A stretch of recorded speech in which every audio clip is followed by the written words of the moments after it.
السلام علیکم خواتین حضرات، آج مرزا غالب کی جو غزل شرح کرنے کے لیے لے کر ہم آپ کی خدمت میں حاضر ہوئے ہیں، اس کا پہلا شعر ہے: ابن مریم ہوا کرے کوئی، میرے دکھ کی دوا کرے کوئی۔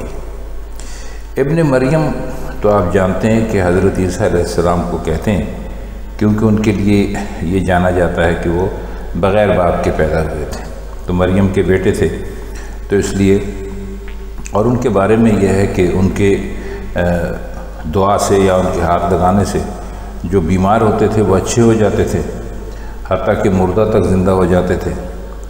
تو غالب یہ کہہ رہے ہیں کہ بھائی اگر کوئی ابن مریم ہے تو ہو، لیکن میرے لیے تو اصل شے میرا اپنا دکھ ہے، اس کی کوئی دوا تجویز کرے تو پھر میں جانوں اور پھر میں اس کو مانوں۔ اس کا دوسرا شعر ہے: شرع و آئین پر مدار سہی، ایسے قاتل کا کیا کرے کوئی۔ آپ شرع بھی جانتے ہیں کیا کہتے ہیں، اور آئین بھی آپ کو پتہ ہے، وہ ایک دستور ہوتا ہے، ایک لکھا ہوا یا بغیر لکھا ہوا، جس کے تحت کسی بھی جگہ کے معاملات قانونی معاملات چلائے جاتے ہیں۔ اور مدار کا مطلب ہوتا ہے صاحب کہ اس کے اوپر آسرا کرنا، یعنی اس کے اوپر کسی چیز کا آسرا ہونا۔ تو وہ کہتے ہیں کہ میں نے یہ مانا کہ میرے مقدمے کا جو فیصلہ ہے وہ شریعت اور قانون کے مطابق ہی ہوگا، کیونکہ اس کا جو انحصار ہے، مدار یعنی انحصار انہی دو چیزوں پر ہے۔ تو اسلامی حکومت میں شریعت کی بنا پر فیصلہ کیا جائے گا، اور غیر اسلامی حکومت میں قانون پیش نظر رہے گا۔ وہ کہتے ہیں کہ جی دونوں میں سے گواہ لیے جائیں گے، آلات قتل پیش ہوں گے، دیکھا جائے گا مقتول کو کس کس آلے سے کتنی ضربیں لگیں، لیکن میرا قاتل تو کسی مادی ہتھیار سے، یعنی چھری، چاقو، پستول وغیرہ سے کام ہی نہیں لیتا، تو بتاؤ اس سے کیوں کر باس پوچھ کی جائے گی۔ ان کا کہنے کا مطلب یہ ہے کہ میرے محبوب نے تو مجھے اپنی اداؤں سے اور اپنے نخروں سے اور اپنی آنکھوں سے اور میری طرف ترچھی نگاہوں سے دیکھنے سے مارا ہے، تو اس کے لیے تو کوئی قانون ہے ہی نہیں، نہ کوئی شرع کا قانون ہے، نہ کوئی دوسرا دنیاوی قانون ہے۔ تو مزے کا شعر ہے۔ تو چلیے اب چلتے ہیں اگلے شعر کی طرف۔ چال جیسے کڑی کمان کا تیر، دل میں ایسے کہ جا کرے کوئی۔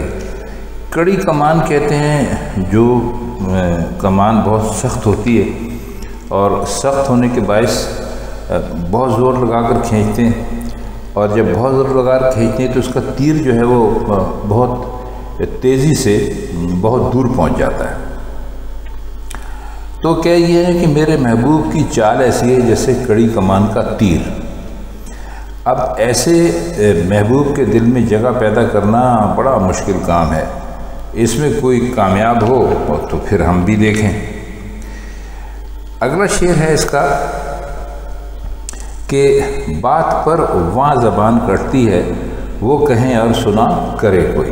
وہاں کا مطلب ہے کہ وہاں یعنی محبوب کی جو محفل ہے اس کو انہوں نے وہاں کہا ہے۔ تو کہتے ہیں کہ وہاں پر تو بات کرنے سے زبان کٹتی ہے۔ زبان کٹنے کا مطلب ہوتا ہے کہ بات منہ سے نکلتے ہی سننے والے کا غصہ اور اس بات کے اوپر بہت برا ماننا اس بات کا، تو یہ کہتے ہیں کہ وہ تو وہاں پر تو ہم پوری بات کر ہی نہیں سکتے، ہمارے منہ سے ابھی بات نکلتی ہے تو وہ ایک دم ناراض ہو جاتے ہیں۔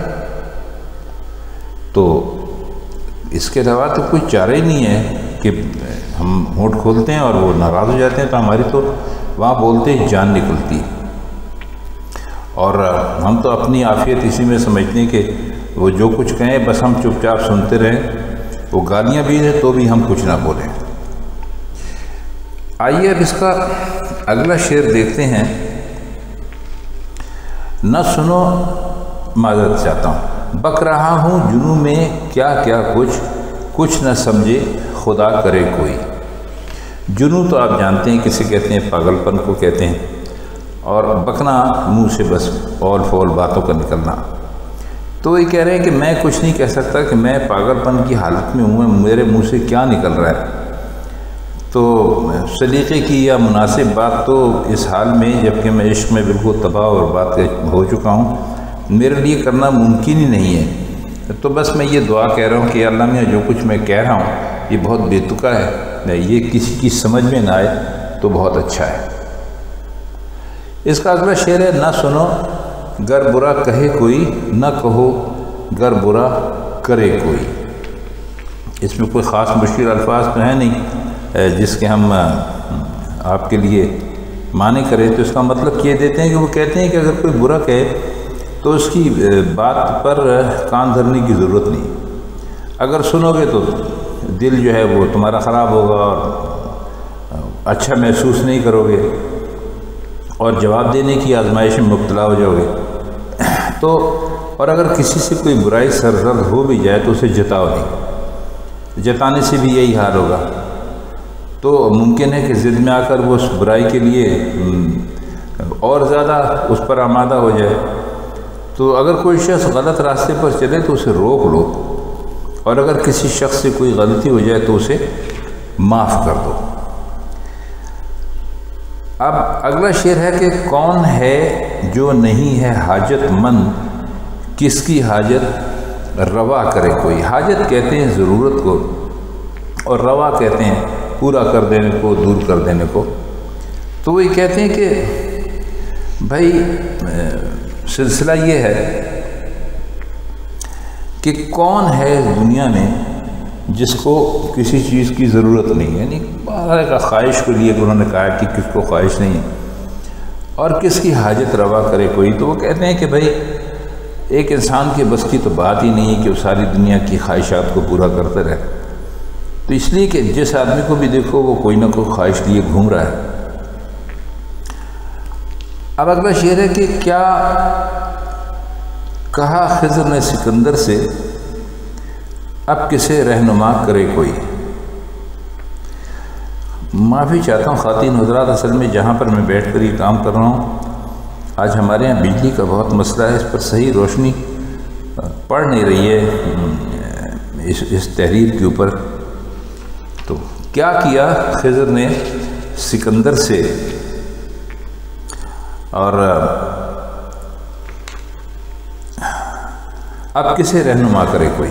یہ رہنما آپ جانتے ہیں جو آگے آگے چلے اور آپ کو راستہ بتائے۔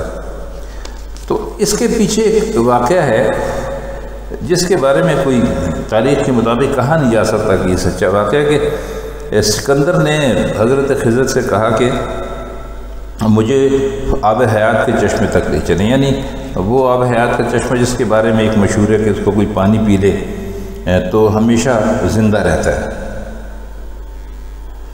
تو حضرت خضر نے تو خود تو انہوں نے وہ پانی پی لیا، مگر سکندر کو نہیں وہ پانی پینے دیا۔ اس لیے ظاہر ہے آپ سب کو معلوم ہے کہ سکندر مر بھی گیا۔ یہ ایک طرح کا ایک واقعہ ہے جس کی کوئی تاریخی طور پر جس کو کوئی مستند ہونا ثابت نہیں ہے۔ اس کا آخری شعر ہے کہ جب توقع ہی اٹھ گئی غالب، کیوں کسی کا گلہ کرے کوئی۔ توقع تو آپ جانتے ہیں امید، تو وہ کہہ رہی ہے کہ اب جب امید ہی باقی نہیں ہے تو کسی کا گلہ اور شکوہ کرنے سے کیا فائدہ ہے، اور کیوں کرے۔ تو گلہ شکوہ ہمیشہ اس سے کیا جاتا ہے جس سے کچھ امید ہوتی ہے، تو جب بنیاد ہی موجود نہیں ہے تو عمارت بنانے کا کیا فائدہ۔ بہت اچھا مضمون انہوں نے باندھا ہے، مطلب یہ کہ جس شخص سے امید ختم ہو گئی ہو پھر اس کا گلہ کیوں کرے، فائدہ تو ہوگا نہیں اور نفرت اور دشمنی ہی پیدا ہوگی۔ تو خواتین حضرات یہ تھی مرزا غالب کی آج کی غزل جو ہم نے آپ کی خدمت میں پیش کی، اور اس کے کچھ الفاظ کے معنی کرنے کی کوشش بھی کی۔ آپ کو اگر ہماری یہ ویڈیوز اچھی لگتی ہوں تو انہیں آپ کم از کم لائک ضرور کر دیا کریں تاکہ ہمیں اندازہ ہو سکے کہ آپ لوگ ہماری ان ویڈیوز کو دیکھتے ہیں اور پسند کرتے ہیں، کیونکہ لائک کرنے سے ہی ہمیں اندازہ ہو سکتا ہے، اور تو ظاہر ہے کہ یوٹیوب پر اور کوئی راستہ ہے نہیں۔